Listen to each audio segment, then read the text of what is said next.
물리학자 알버트 아인슈타인의 말입니다. 내 주변에는 훌륭한 과학자, 물리학자들이 많이 있었는데 그 사람들을 나눠보면 두 종류의 사람으로 나누어지더라는 것입니다. 첫 번째 사람은 기적은 없다고 믿는 사람들이요, 두 번째 사람들은 그에게 일어나는 모든 게 기적이라고 믿는 사람들이었다는 겁니다. 사실 인생은 해석입니다. 내가 경험하는 그 일들을 어떻게 해석하느냐 여하에 따라서 행복한 사람이 될 수도 있고 불행한 사람이 될 수도 있는 겁니다. 매사에 불평거리를 찾는 사람은 온 지구를 불평으로 가득 채울 수도 있습니다. 능력 많은 부모 밑에서 태어나 인생 편하게 사는 사람도 많건만 나는 왜 이처럼 못난 가정에서 태어났을까? 나는 왜 이렇게 허약한 몸을 가지고 태어나 평생 병치를 하며 살아야 하는 걸까? 내겐 왜 이리도 힘들고 어려운 일들이 많고 또 많은 것일까? 나는 왜 못난 외모를 가지고 태어났을까? 우리 가정은 언제쯤이나 돈 걱정 없이 살 수 있을까? 그나마 자식 하나라도 똑똑한 아들, 딸 좀 주시지 그래. 이런 사람들에겐 세상 만사가 불평거리입니다. 반면 감사거리를 찾는 사람은 온 세상이 감사한 일들로 가득 차 있습니다. 당연하다고 생각하는 모든 일들이 은혜요, 기적입니다. 가끔 중환자실을 방문해 보면 나의 일상이 그들에게는 기적이요, 은혜요, 감사인 게 참 많습니다. 식물인간이 되어 누워있는 그들에게는 손가락 하나 움직이는 게 기적이요, 감사입니다. 두 발로 걸어 다니는 것이, 내 입으로 말할 수 있는 것이, 내 눈으로 세상을 보면서 사는 것, 이 모든 것이 기적이요, 은혜요, 감사입니다. 여러분들이 지금 이 순간 당장이라도 관점이 바뀌어지고 해석이 바뀌면 내 인생 기적 아닌 게 없습니다. 내 삶 속에 감사하지 않은 게 없는 겁니다. 부모로부터 물려받은 재산은 없지만 하나님께서 건강 지켜주셔서 오늘까지 잘 살고 있다, 감사하다. 부모는 일찍 돌아가셨지만은 자식들은 건강하고 착하다, 감사하다. 힘든 일 많지만 기도하는 가족들 내 곁에 있으니 얼마나 감사한 일인가. 얼마든지 감사의 제목을 찾아낼 수가 있는 것이죠. 어떤 한 사람이 싫은 노래가 한 곡 있었는데 옛날 김상희 씨라고 하는 가수가 부른 대머리 총각이랍니다. 8시 통근길의 대머리 총각, 그 노래가 그렇게 싫었대요. 자신이 대머리였다 그 얘기죠. 저처럼 머리가 아마 적었던 모양인 것 같아요. 예수를 믿었습니다. 그러고 나서 보니까 대머리도 감사하더래요. 살펴보니까 대머리 가운데 거지는 없더랍니다. 그리고 훌륭한 목사님들 가운데 대머리가 그렇게 많더래요. 어느 집회에 대머리 강사님이 오셨는데 자기는 하나님이 이쁘다 이쁘다 그러고 머리를 쓰다듬어서 벗겨줬대요. 그리고 하나님은 매일같이 사람의 머리카락을 세시는데 자기는 하나님의 일을 많이 거둬들일 수 있더래요. 다른 사람들 머리카락 세기는 힘들 텐데 자기 머리카락은 몇 개 세면 끝나니까 하나님 앞에 자신이 효자성도인 것을 알게 되었더랍니다. 그리고 여성들은 탈모는 있지만 대머리는 없다네요. 그래서 여성들이 자기를 보면서 대머리 아닌 걸 감사하며 산대요.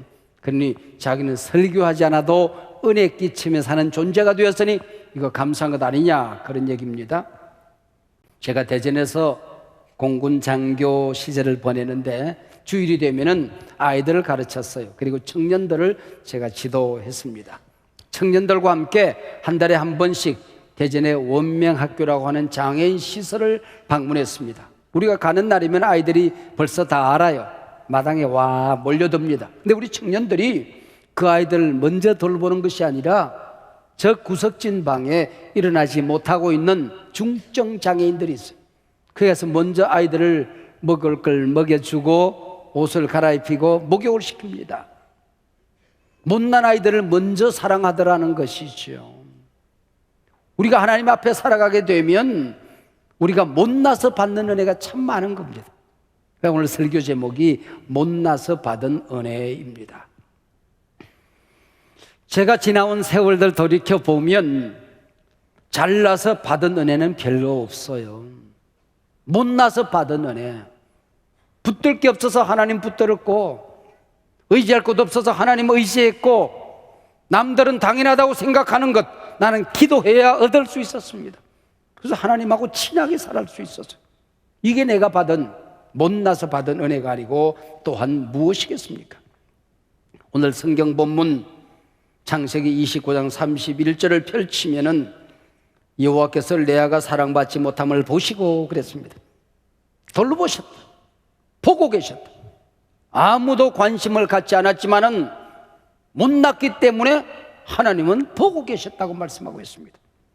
33절에서도 여호와께서 내가 사랑받지 못함을 들으셨으므로, 들으셨다는 말이 중요합니다. 세상 사람들은 내 말에 귀를 기울이지 않았지만 하나님은 내 말에 귀를 기울여 주셨다. 누구보다도 하나님이 내 기도에 빨리 응답하셨다. 이게 내가 못나서 받은 은혜가 아니고 무엇이냐 그 얘기지요. 야곱의 외삼촌 라반은 자기 집으로 피난 와서 머슴살이하는 야곱을 붙들고 세경을 흥정합니다. 네가 내 생질이긴 하지만 어느 때까지 일만 하겠느냐, 품삯을 정하자. 그때 야곱이 꽁꽁 숨겨두었던 가슴을 열어 제킵니다. 제가 둘째 딸 라헬을 사랑하니 그 라헬을 제 아내로 허락해 주시면 7년 머슴살이를 하겠습니다.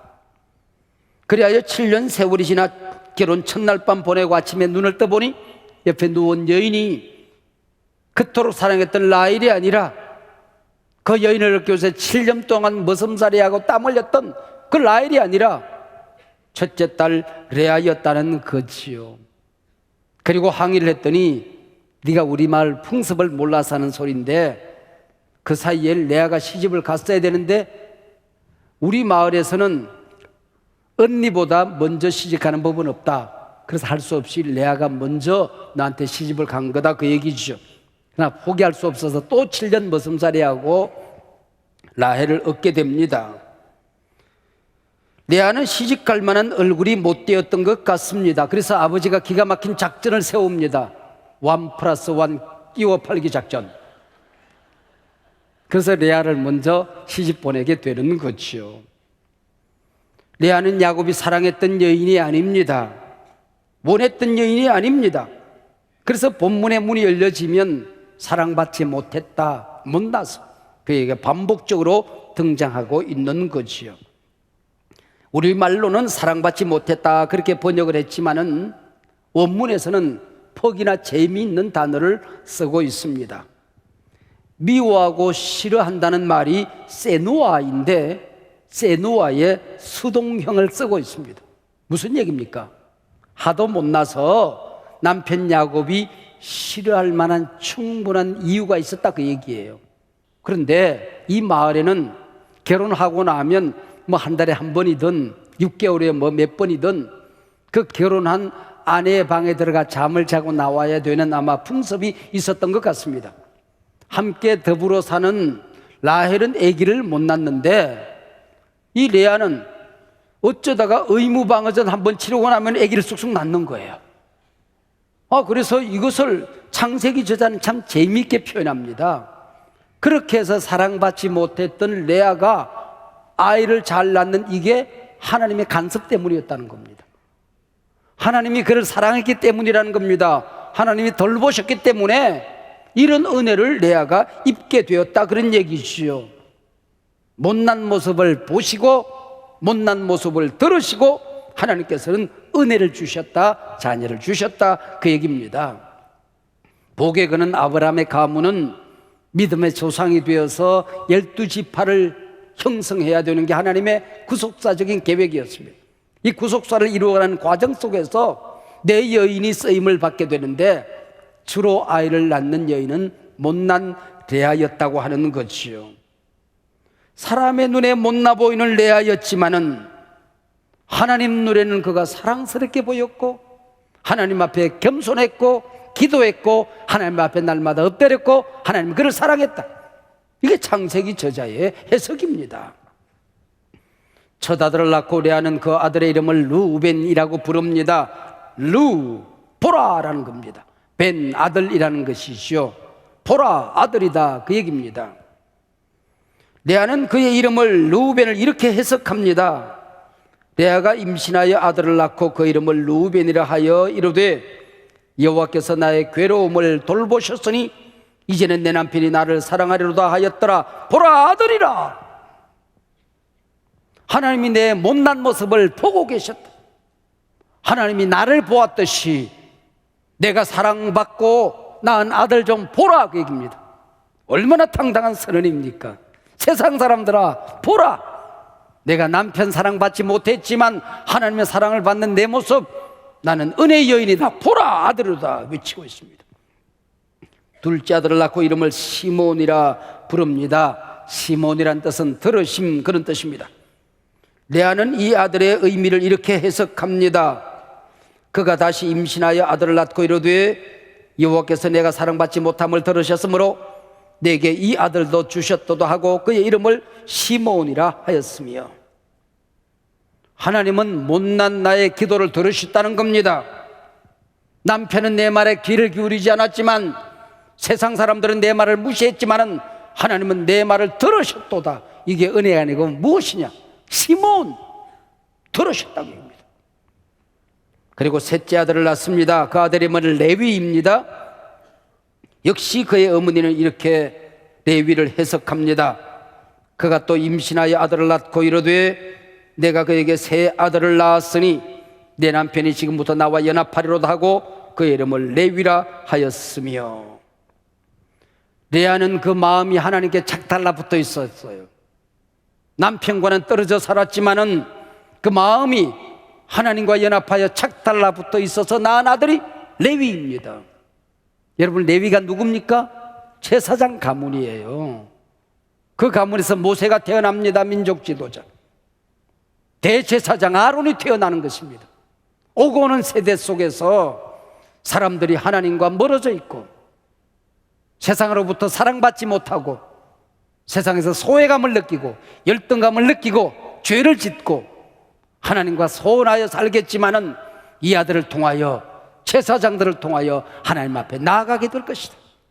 버림받은 사람들이 하나님과 연합하는 은혜를 입게 되는 조상이 될 것이다, 그 얘기입니다. 얼마나 근사한 일입니까? 레위, 연합이라는 아들을 낳게 되는 거지요. 넷째 아들은 다윗 왕가의 조상 아니 예수 그리스도의 조상 유다입니다. 찬송이라고 하는 것이지요. 첫째, 둘째, 셋째, 넷째 아들을 낳으면서 레아는 세상의 목마름이 하나님을 향한 목마름으로 바뀌어지게 되는 것입니다. 남편에 대한 애정 구걸이 하나님과의 사랑의 그 깊은 세계로 나아가게 되는 것입니다. 자식을 낳을 때마다 영적으로 성숙되어져 갑니다. 복의 근원이 되어져 가는 것이지요. 레아는 못난 덕에 하나님을 얻었습니다. 하나님을 만났습니다. 하나님의 사랑을 덧입었습니다. 못나서 은혜 받은 사람이 레아였다는 것이죠. 레아는 하나님의 은혜만 붙들고 살았습니다. 레아는 어릴 때부터 이쁘지 않은 얼굴 때문에, 게다가 안경이 없는, 안과가 없는 시절이었으니 눈을 찡그리고 살았던 거지요. 그게 열등의식이 되었습니다. 동리 사람들은 저래 가지고 시집이나 가겠나 하는 소리에 상처를 입고 살았습니다. 어쩌다 끼워 팔기 작전에 걸려 시집은 왔습니다. 그러나 사랑받지 못하고 살았습니다. 자, 하나님께서 주시는 복을 깨트리는 길이 있습니다. 그게 뭡니까? 자학하는 길입니다. 자기 인생을. 그리고 주변의 사람들을 향하여 불평하는 겁니다. 하나님을 향하여 원망하는 겁니다. 나는 왜 이 모양이야? 원망, 절망, 좌절, 옆에 사람을 미워하는 것입니다. 그리고 남편을 공격하는 일이 복을 깨뜨리는 일인데, 그는 공격하지 않았습니다.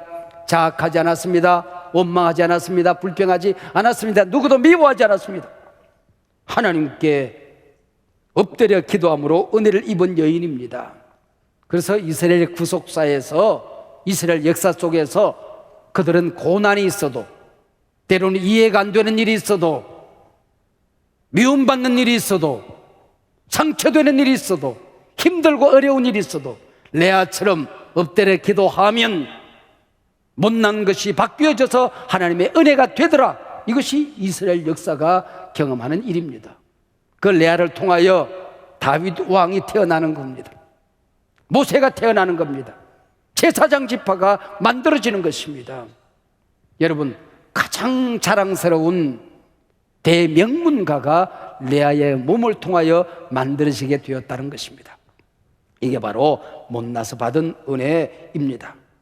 사랑하는 여러분, 여러분의 환경 속에서도, 오늘 하루하루 살아가는 삶의 여정 속에서도 먼저 불평거리를 찾으면 시구를 불평으로 가득 쌓을 수가 있습니다. 그러나 먼저 감사거리를 찾으면 내 안에도 누구 못지않은 감사가 있는 게지요. 어느 콜라 회사가 오래전에 사우디에 처음 진출을 했습니다. 그리고 야심작을 도로마다 포스터 광고를 써붙였습니다. 첫 번째 그림은 목말라 비틀거리고 쓰러지는 한 나그네 여인 그림입니다. 두 번째는 콜라가 솟구치는데 그 시원한 콜라를 탁 마시는 그림입니다. 세 번째는 그 콜라를 마시고 샘을 얻어서 야호 하고 땅을 박차고 솟아오르는 그림입니다. 근데 콜라가 안 팔려요. 알고 봤더니 서구 사람들은 그림이나 글을 읽을 때에 앞에서부터 뒤로 이렇게 읽어요. 근데 사우디 사람들은 이쪽에서 거꾸로 읽는 거야. 그러고 봤더니 그림이 솟구치는 아주 활기찬 여인이 야호 솟아오르다가 뭔가 마시고 나더니 푹 쓰러져 있는 거야. 근데 이게 독약이야. 그래서 안 마셨다는 겁니다. 먼저가 중요합니다. 먼저 감사하시길 바랍니다. 먼저 찬양하시길 바랍니다. 먼저 긍정적인 말을 하시길 바랍니다. 먼저 장점을 헤아리시길 바랍니다. 먼저. 야곱의 가정엔 4명의 부인이 있었습니다. 어쩌면 콩가루 집안 같았을 겁니다. 하나님의 계획은 그런 약점 많은, 허물 많은 인간들을 통하여 도도하게 구속의 역사를 만들어 가는 것입니다. 12아들이 태어나는 과정 속에서 못난 레아를 통하여 6형제가 태어나는 겁니다. 딸 디나까지 7남매가 태어나는 겁니다. 그래서 이스라엘 역사는 레아를 보면서 그렇게 그들은 믿음을 가지게 되는 것입니다. 인간의 약점보다 하나님의 능력은 크시다. 인간의 못남보다도 하나님의 사랑은 더 크시다. 믿음 없는 자에게 믿음을 주시고 소망이 없는 여인에게 소망을 만드는 능력을 주시는 것입니다. 레아는 못나서 은혜를 받았습니다. 일평생 못난 것을 감사하며 살았던 거죠. 가난한 미혼모의 몸에서 태어나 외할머니 품에서 자라는 흑인 아이가 있었습니다. 9살 어린 나이에 사촌 오빠에게 성폭행을 당합니다. 14살에 미혼모가 됩니다.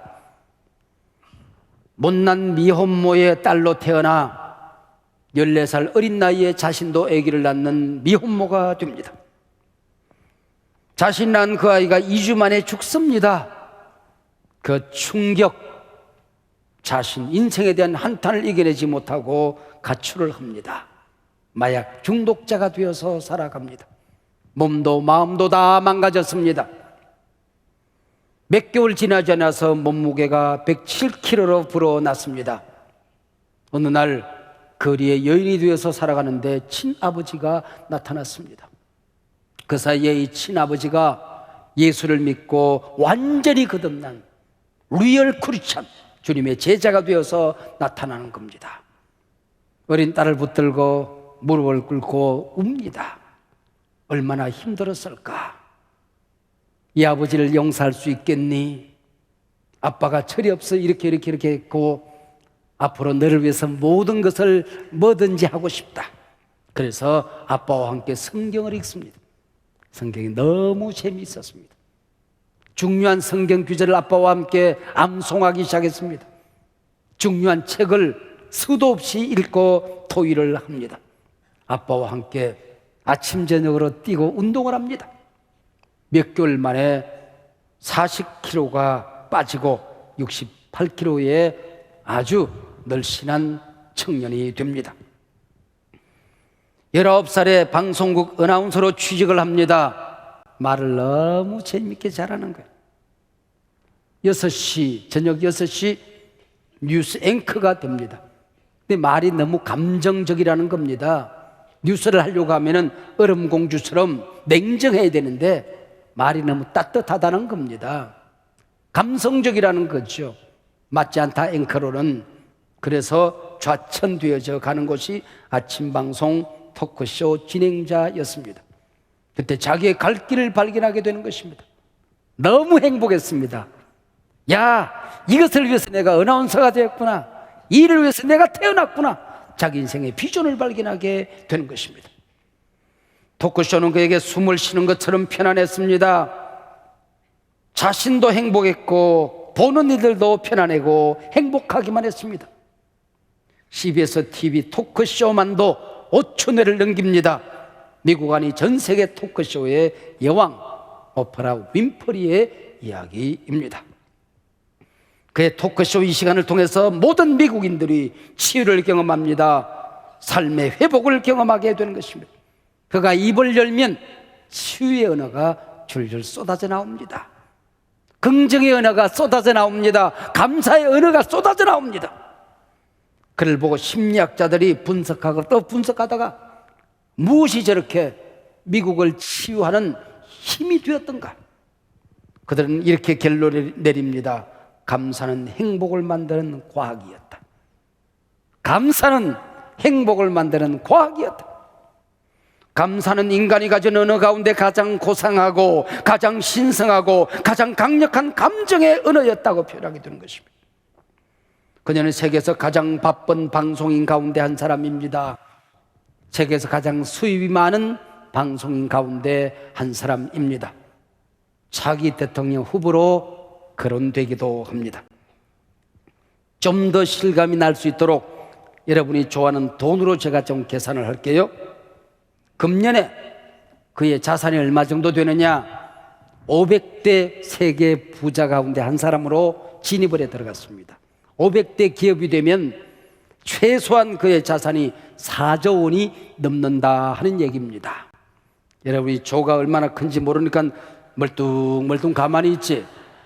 조가 얼마나 큰지를 알면 이곳 쪽에 몇 사람은 쓰러져야 맞습니다. 누군가 그녀에게 당신의 삶 속에 가장 행복한 시간이 언제입니까? 매일매일 매 사건마다 나는 행복합니다.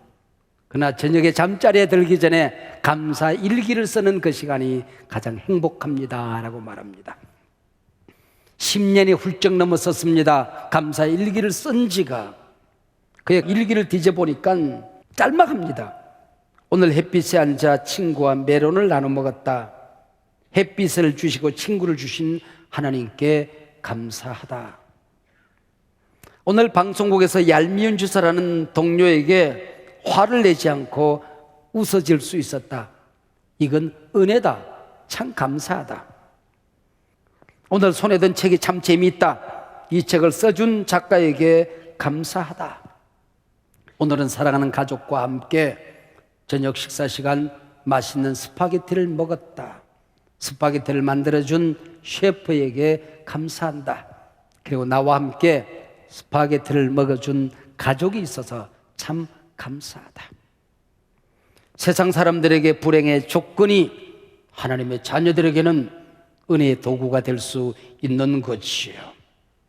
내 안에도 여러분 안에도 못난 레아의 모습은 있게 마련이고 내 삶의 환경에도 못난 레아, 불행의 조건이라고 생각하는 여러 가지 아픔들이 있을 수 있는 거죠. 이것 때문에 내가 낮아져 기도할 수 있다면, 하나님 만날 수 있다면, 하늘의 문이 열려질 수 있다고 한다면, 은혜의 통로가 열릴 수 있다고 한다면 그 못난 것이 은혜가 되는 것입니다. 못나서 받은 은혜의 주인공 레아, 나의 못남이 하나님의 은혜를 덧입는 조건이 될 수 있기를 축복합니다.